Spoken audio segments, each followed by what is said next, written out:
Hello and welcome to a very special episode here on Viking.TV with me, Anne Diamond. This is the magnificent Royal Opera House in Covent Garden in London, home of the Royal Opera and Royal Ballet Companies, and this amazing, iconic auditorium where many a compelling performance has wowed audiences and in some cases made musical history. The stage that you can hear so much work going on is hardly ever quiet. All through the day and night, the greatest talents on the globe come to rehearse and perform, and we're very lucky to get a few minutes in here because there's always something going on. But if you have never been here, I just wanted you to see it for yourself. Just being here for a few minutes, you feel the electricity and excitement that goes into every performance. It's wonderful enough just coming to see it, but can you imagine how it must feel to stand on that stage and perform? Well, I'm here, though, because everyone in this high-octane world of opera is talking about one amazing talent at the moment as we mark the centenary of her birth. That's the phenomenon that was Maria Callas, the most famous singer of the 20th century and a woman whose life played out like an opera, full of passion and tragedy and glamour and huge highs and wretched lows. Callas had first graced the stage here in 1952 when she played the title role in Bellini's Norma. She came back many times in lavish productions of Aida, Trovatore and Traviata and Medea. And in 1965, she ended her stage career here in a legendary production of Tosca, designed and created especially for her by the famous film producer and director Franco Zeffirelli. People slept outside on the pavement for days to get tickets to see her. Callas was that special. In fact, Angelina Jolie plays her in a new movie about her later life called simply Maria. She was the ultimate diva, and this was her world. So in this wonderful, extravagant setting, let me introduce you now to someone who has written Diva, New York Times best-selling author Daisy Goodwin. It's lovely to see you here, especially here. It's fabulous, isn't it? It's amazing, yeah.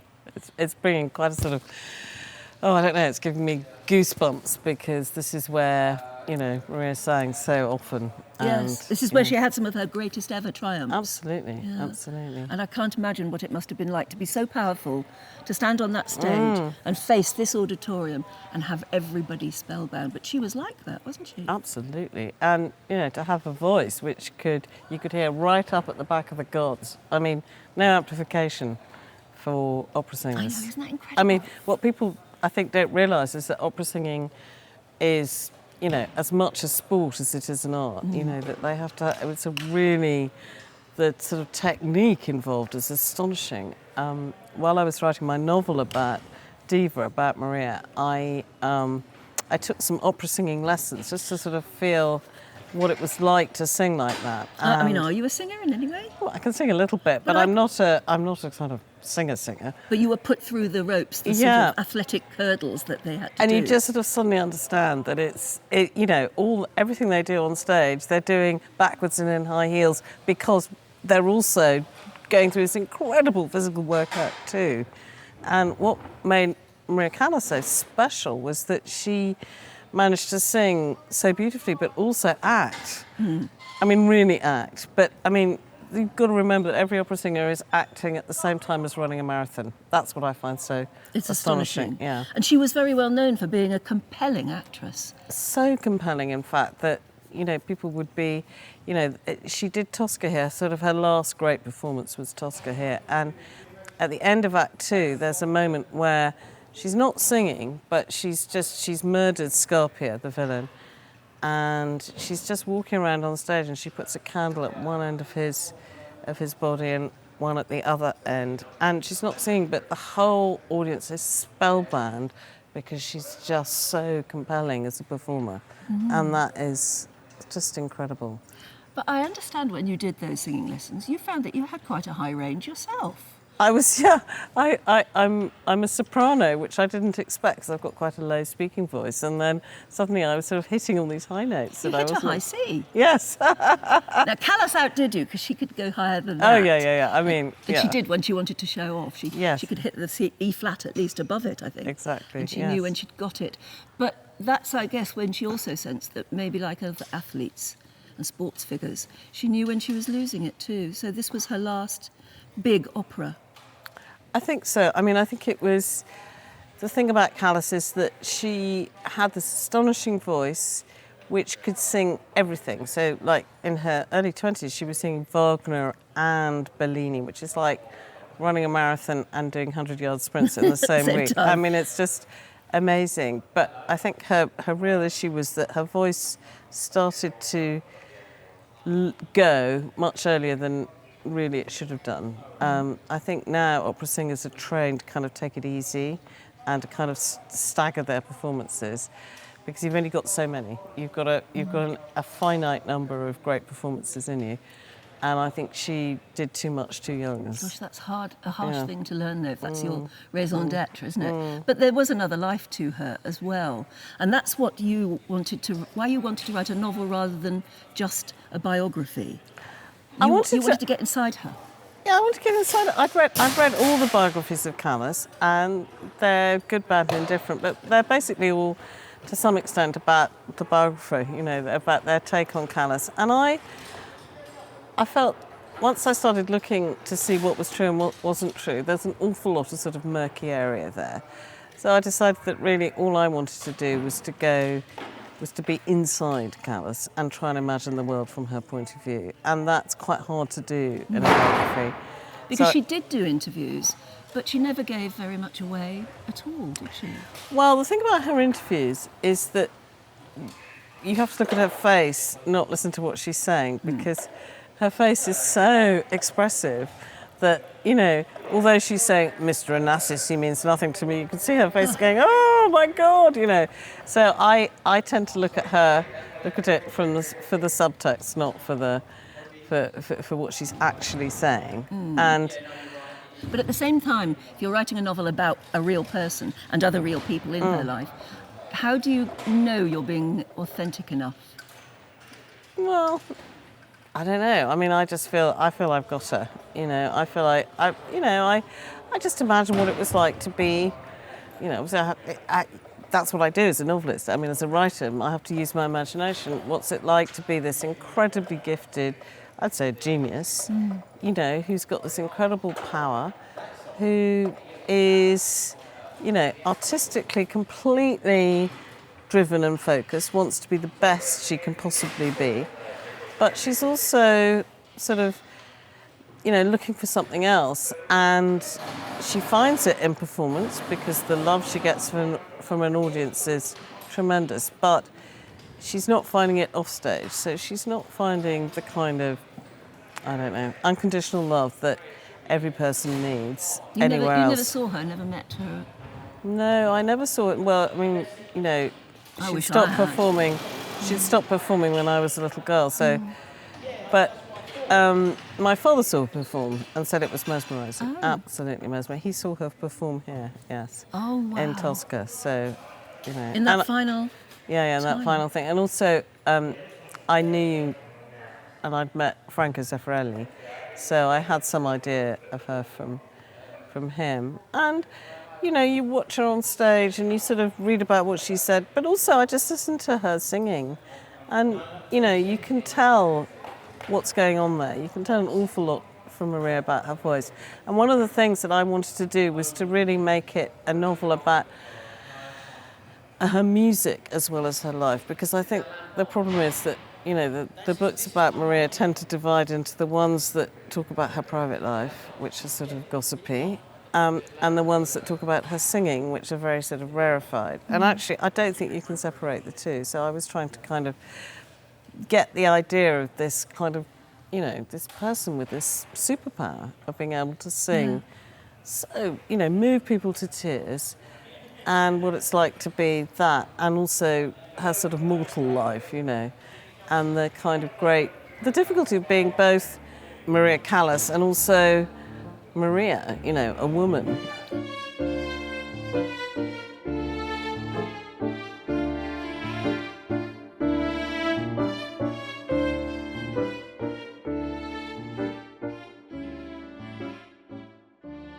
So I think things are getting very busy in the auditorium. So here we are now in the crush room, and I just thought it'd be fun to show. Ah. Yeah, exactly. That you, when you were doing your singing lessons, you could do a Callas. You could go to a top C. Yep. Which I know I can't even squeak. I'm not going to do it now. I need to warm up first. Okay. And that's the point, actually. Yeah, you have to warm up. It's about the diaphragm and... You shouldn't go straight into it. Callas could go up there, at least. Wow. I mean, it is incredible. And she held that note while the orchestra went on and everybody else was marching off the stage. I know. It's just astonishing. And as you said, that was a voice that nobody wore microphones. No. That was a voice that could go right to the back of the auditorium. Yeah, but the really amazing thing about Callas is that she not only had up here, but she also had fantastic low middle voice. She could almost growl to you as well. Fantastic. Yeah. Anyway, let's go and sit down to tell me all about the novel and the life that was Callas. Daisy, when you set out to write a novel, where does it start? Where did you start? Well, I think I started when I was about 8 years old. My mother started playing me some Callas records, and I just heard this incredible voice, and I was like transported. I mean, I didn't know what it was or what it meant, but I could feel its power even then. And I guess Callas, you know, the voice of Callas has been in my life ever since. And I love writing about very strong women. And I thought it would be interesting to try and get inside her head. And one of the things that made me want to write about Callas was that a lot of the stuff that is written about her kind of either talks about just her voice or just her private life. And both of them, and the sort of feeling always is of her as somehow losing out as a sort of tragic heroine. But I was kind of keen to get away from the narrative of the confusion between Maria and the heroines in the operas that she sang. So, you know, Maria Callas is not Violetta from Traviata or Tosca or whatever. She is her own person. And although her life has these incredible sort of peaks and troughs, she actually was in control of it in a way. I think that, you know, she had the voice, she had the sort of power. And I think that, you know, when people talk about Maria Callas as having this tragic life, I think they forget that she was possibly the greatest opera singer, well, certainly in the 20th century, possibly of all time. And so I think, you know, because she's a woman, and because she was beautiful, and because, you know, she had an unhappy love affair, we kind of write her off as somebody who sort of failed somehow. But actually, she was triumphant. She sang better than anyone. She brought this incredible audience to opera. And the reason we're here today is because, you know, people still remember Callas, that she's, you know, one of the best-selling classical artists still. So I think she should be celebrated for the extraordinary things she did. And, you know, she came from nowhere. Well, that's fascinating too. I mean, her life was a lot of triumphs over adversity. Yeah. And she was brought up very, very poor in Greece. And a lot of people make the mistake, they think she's Italian, but she was Greek. Oh, no. Well, actually, she was born in America because her parents had emigrated from Greece to America. But they went back to Greece then? Well, so they went, she was born in Manhattan, and they lived there till she was 13. But when she was about 7, it became clear she had this amazing voice.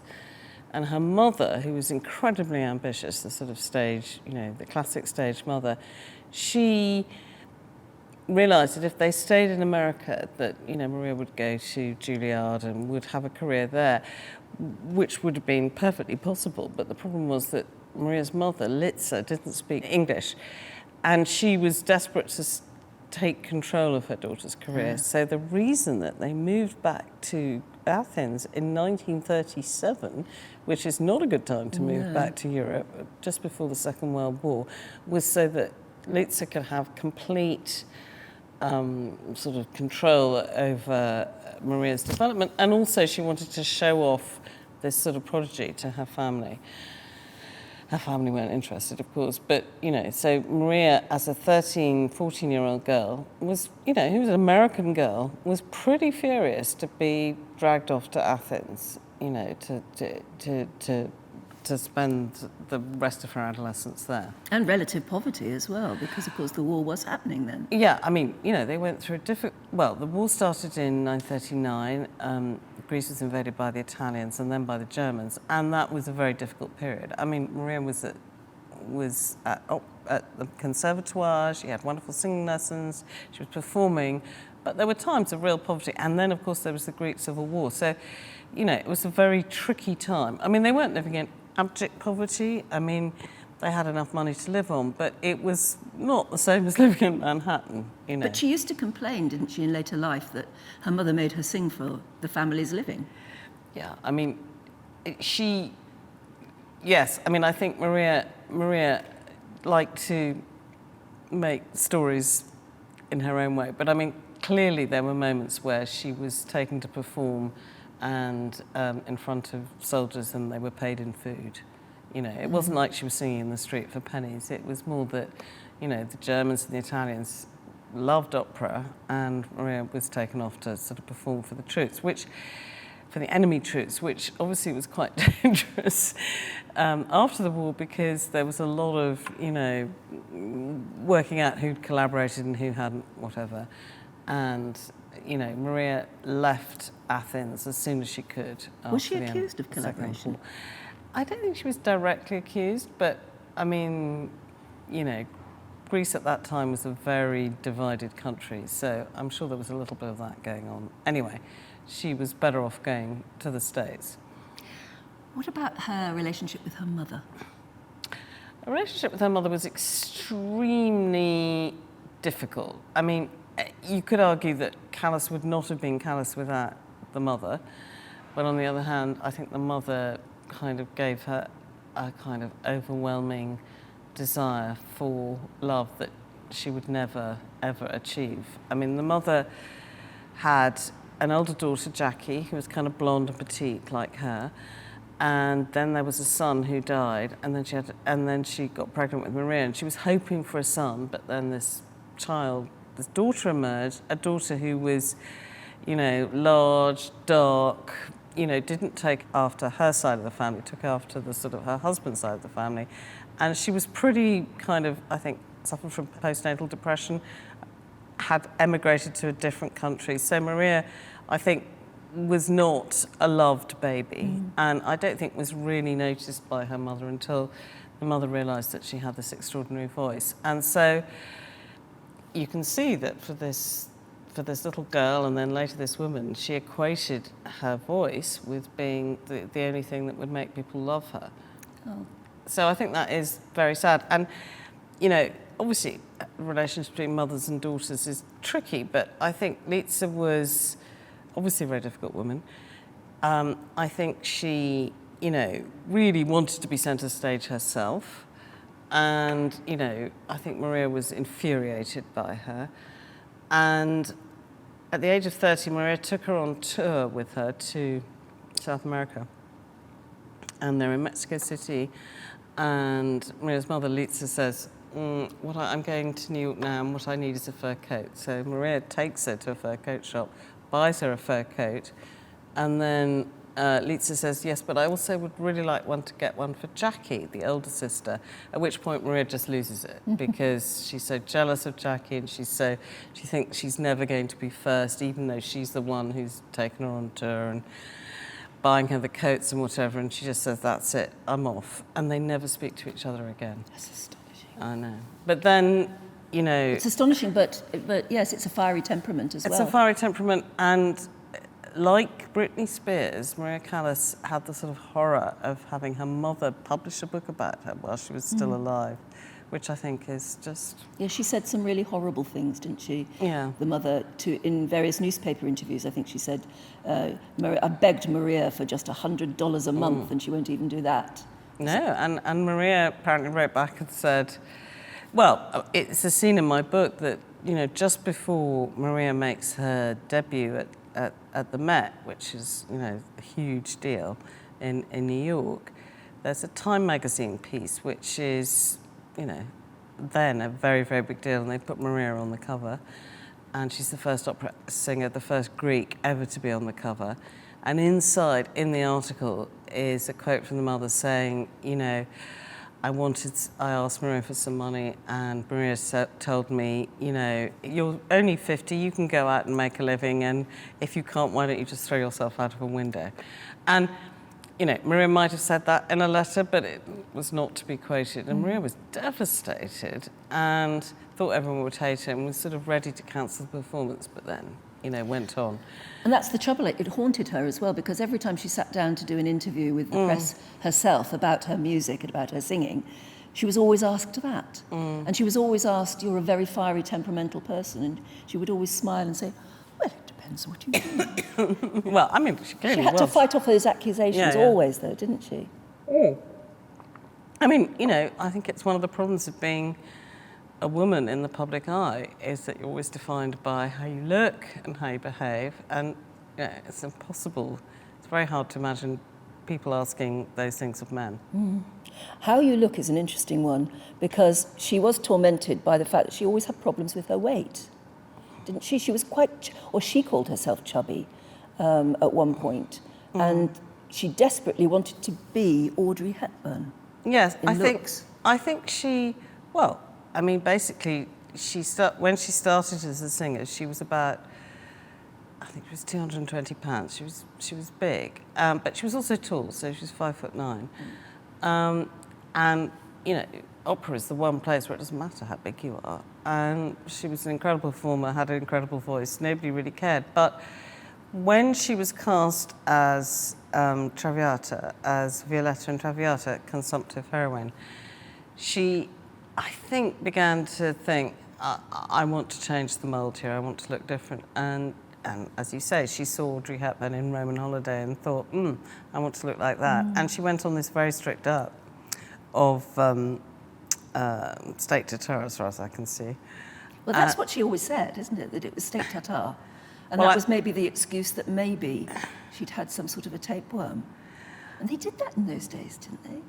I think the tapeworm story is apocryphal, because I just don't think that Maria, who was passionate, I mean, her voice meant everything to her, would ever have done anything that would have endangered it. So I just don't believe the tapeworm story. I mean, that's what I mean. There are so many stories floating around Maria Callas, but there's no evidence about the tapeworm at all.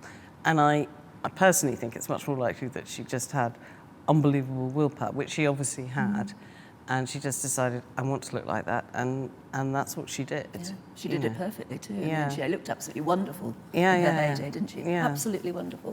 What about her love life? Because she was married. So she came to Italy when she was a young woman, about 23, 24, and she got a gig at Verona, at the amphitheatre in Verona, and there she met a man who was 30 years older than her, called Battista Meneghini, and he was an opera fan. He was a brick maker, brick manufacturer. His family ran a brick factory, and he saw Maria and realised her potential, and, you know, they started going out, and then finally they got married. He was 30 years older than her, he was about half a foot shorter. You know, he wore a hairnet in bed. I don't think it was a very passionate relationship. He wore a hairnet in bed? Apparently, yeah. How did you know that? I don't know, it's just one of the things I remember. Did he ever take it off? Well, who knows? You say at the end of one of your chapters you thought the hairnet came off that night. It's possible. It's possible. I hope he took it off if there was ever any passion. I don't think there was much passion between them. I mean, it's hard to imagine, really. She might have been wanting a father figure. Who knows? He was certainly a manager to her. He took care of her. I think it's easier in that world to be married, because then you don't have to deal with all this. Well, you still have to deal with the tenors and whatever, but I think she enjoyed that, and there was sort of financial support. And then, you know, they were married for quite a long time, 10, 12 years. And then sort of towards the end of her singing career, well, not the end, but sort of the middle of it, after she makes her debut at the Met, she meets somebody called Elsa Maxwell, who's this sort of extraordinary figure. And Elsa introduces her to Onassis, Aristotle Onassis, who at that time is the other most famous Greek in the world. Yeah. You know, her and Onassis, the two most famous Greeks in the world. He's called the Golden Greek because he's made a fortune in shipping and, I know, whatever else, oil, whatever. And that he invites her and her husband to come on a cruise with him, his wife, and Winston Churchill and Clementine Churchill, and they go on this cruise around the Mediterranean. By the end of the cruise, Maria's left her husband, and Aristotle Onassis' wife, Tina, has left him. So This all happened on the one cruise? on the one cruise, yeah. Wow. And they started an affair then, Maria and Onassis, that went on for 9 years. I mean, you can imagine, as the two most famous Greeks in the world, they must have been drawn to each other almost immediately. There must have been sparks. I mean, I know you talk a lot about the cruise. In fact, there's a nice anecdote that Maria tells Winston Churchill, sort of trying to show him that she understands, and he maybe doesn't even really understand who she is. Yes, I think there's evidence that Churchill wasn't interested in music. He liked Gilbert and Sullivan. And then, you know, everybody's saying, oh, and here's Maria Callas. And he's like, oh, are you a cabaret singer? You know, has no idea who she is, which must have been quite funny for her. But she tells him a story which you say is true, that at one point in the war, she and her family harboured a young British pilot. Yeah, like all Maria's stories, it's embellished. But I mean, basically, she tells the story because what she's saying to Churchill is, you know, thank you so much for saving my country, and you know, we did our bit because during the war we harboured this young British airman who was, you know, trying to get out of Greece because the Allies were in Greece and then they had to retreat, and he was blonde and they stained his hair black so he would look like a Greek. And the story is that someone had betrayed them, and some Italian soldiers came rushing up the stairs and they were about to search the apartment to look for this guy. And Maria has the presence of mind to stop them in their tracks by sitting down and singing Visidarte, which is the famous aria from Tosca. And because they're Italian, they all sit down and just spellbound by this marvellous voice, thereby giving the airman a chance to escape, you know, through the window and onto the roof. Whether it's strictly true, one doesn't know. But I mean, I think the facts of the story were that there was definitely an airman. They were harbouring someone. He did get passed on to the resistance. I think he was killed, you know, later in the war. So it's not quite the happy ending it should have been. But there was definitely some truth to the story. But of course, you know, the story's got bigger and bigger and bigger. Yes. You know. And as you tell it as well, you're not terribly sure whether Churchill was that impressed by it anyway. I don't think Churchill was that impressed. A million stories like that. I don't think Churchill was that impressed. I think everyone was slightly surprised that, you know, Maria is telling the story about how she, in her own way, won the war. I mean, you know, but that's Maria, you know. Yeah. And of course that, as you say, was the start of a very long relationship with Aristotle Onassis, with whom she was in love. Oh, definitely. Yeah, I think I think the real point about Onassis was that he wasn't interested in opera. He wasn't interested in the voice because, you know, he wasn't a sort of opera groupie. What she felt was that he was interested in Maria, the woman. And I think that was the thing for her. You know, first of all, they had this secret connection in that they both spoke Greek and everybody else was speaking Italian, English, French, whatever, but they spoke Greek, which very few people speak in their world. And the other thing was that they were both self-made. They both had come from fairly humble backgrounds while they were surrounded by people who were, you know, aristocratic, royalty, whatever.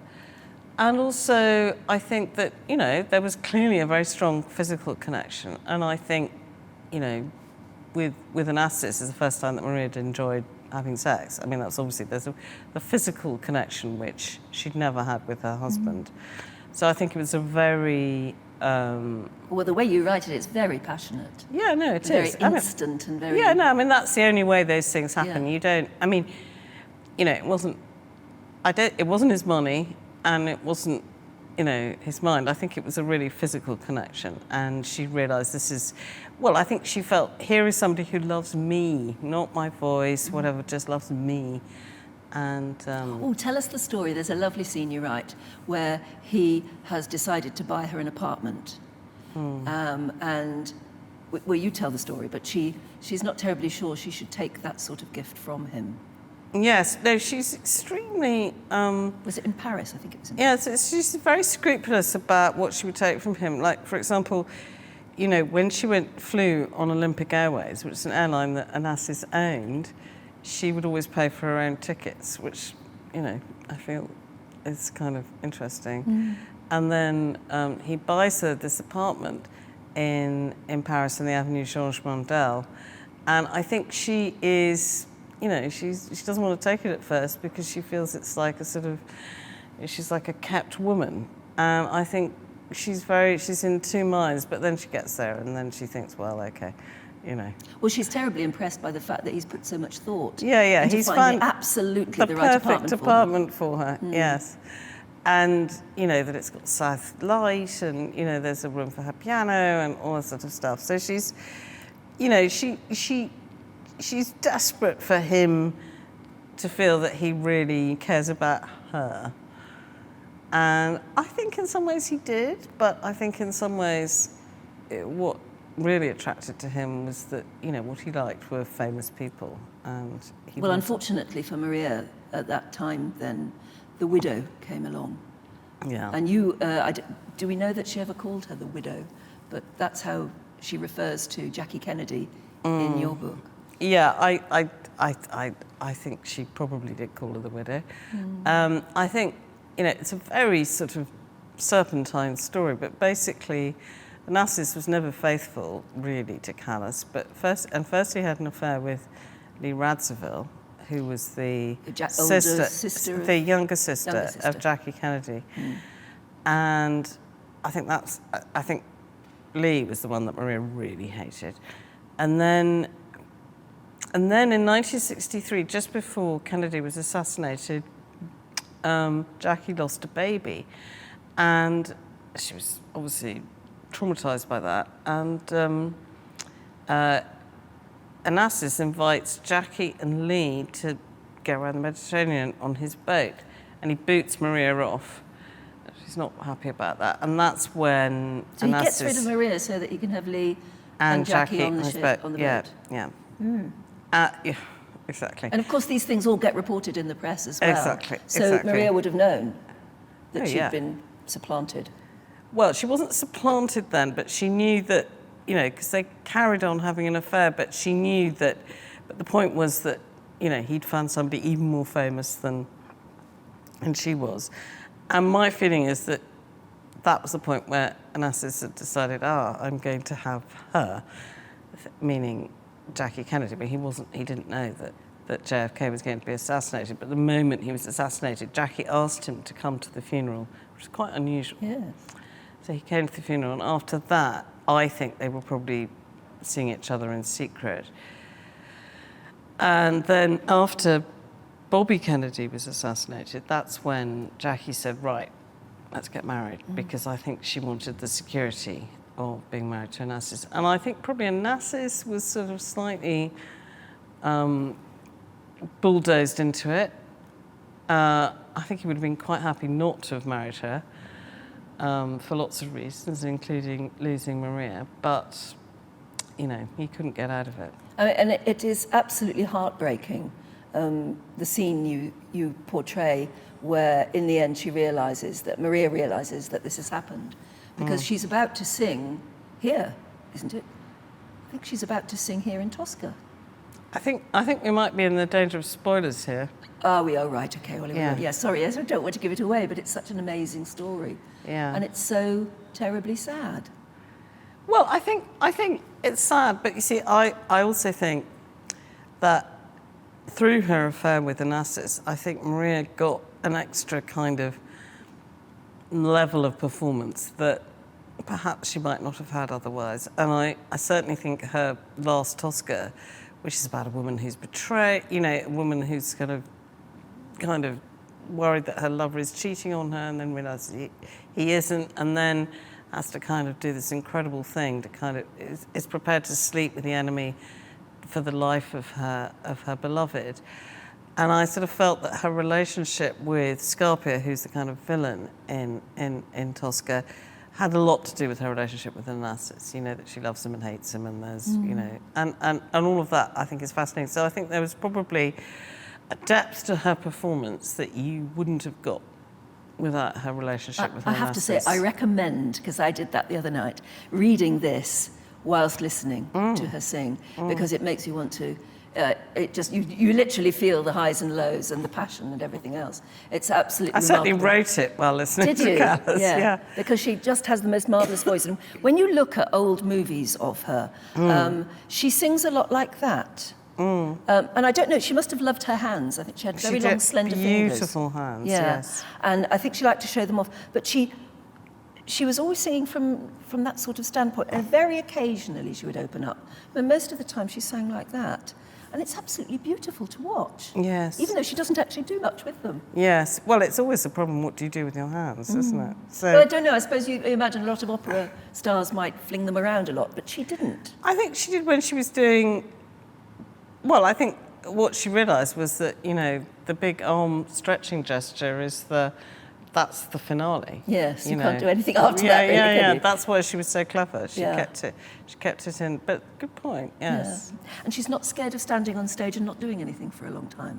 It's almost acting. It's sort of preparing herself. It's totally acting. Yeah. Totally acting. I mean, she was a great actor. I mean, she was fantastic. I mean, and that hadn't really been seen before.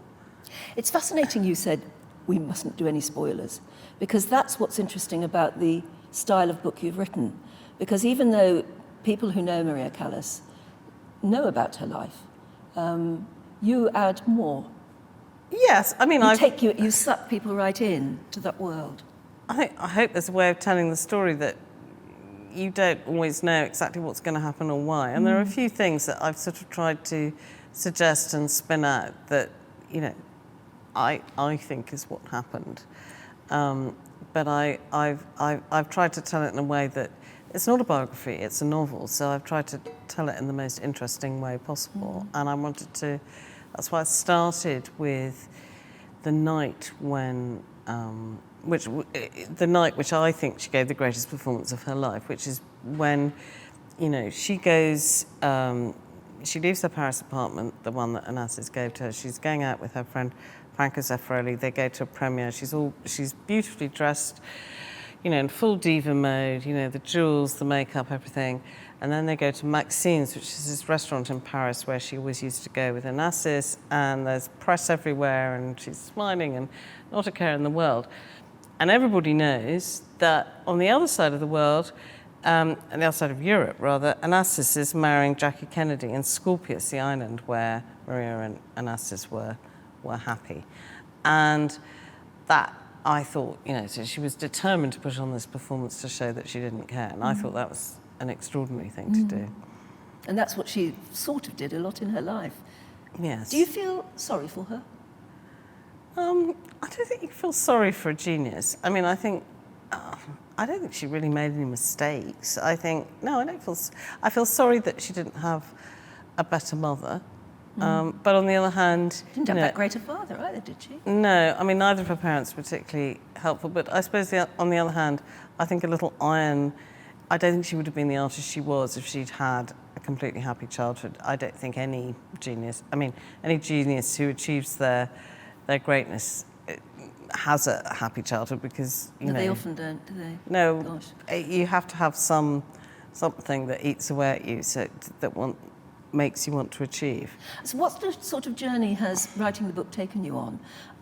Did you go to places to research her and to get into the mood that you'd never been before? As often as possible, yeah. Like where? Well, one of the nicest trips, I went to Greece, to Skorpios. I mean, I couldn't go on the island itself because it's, you know, now owned by a shadowy billionaire, but we sailed around it, and that was fascinating to see the places where, you know, she'd been with Onassis. I went to Athens, of course, to see where she'd lived in Athens. I went to opera houses all over the world. I went to La Scala, which was amazing. Didn't you have a look into the wardrobe department? Yes, and I at went La to the Scala? wardrobe department in La Scala, and I managed to find the headdress that Callas wore in Turandot, which is this extraordinary sort of like a chandelier with kind of all this kind of dangling bits on it, and it's amazing. That's the one she wore? Yeah, it's the one Well, that's she a wore. museum piece, isn't it? It is, yeah. Gosh. That was incredible, and just looking at the costume department was incredible. And you know, I've seen a lot of the costumes that she wore that are in the archives in La Scala, and yeah, I've been to a lot of places. I went to Epidaurus, which is this incredible ancient Greek amphitheatre where she sang, and that was extraordinary. Open air, yeah. Ancient. Oh, wow. Yeah. Because they have marvellous... acoustics. Yes, don't they? Yeah, they do, yeah. So that was incredible, absolutely incredible. So what's the next book? I don't know. I haven't. I might go back to Queen.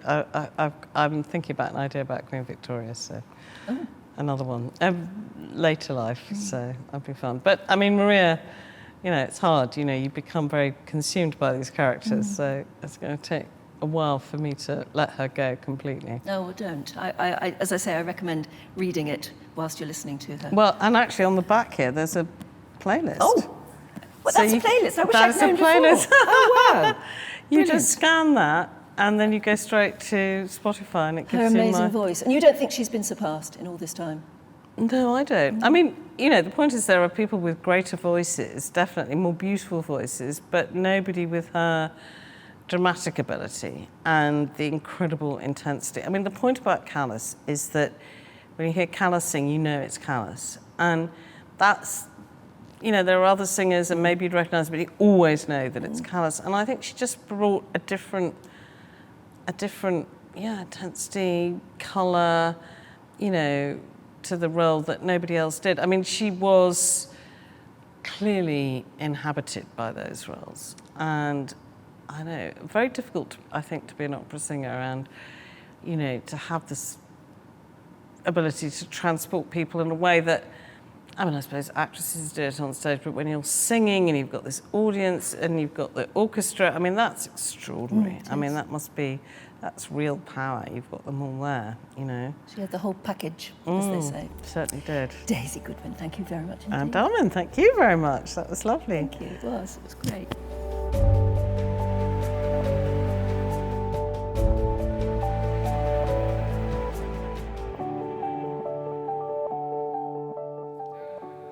It is amazing to think that 100 years after the birth of a little girl in America, the entire opera world, such as this amazing place here, the Royal Opera House in London, are still celebrating her, that one amazing singer of the 20th century. And they're still raising a glass to her all over Europe, all over America, where she sang in some of the biggest opera halls ever. Until I see you again, keep safe, keep well, from me, Anne Diamond. Bye-bye.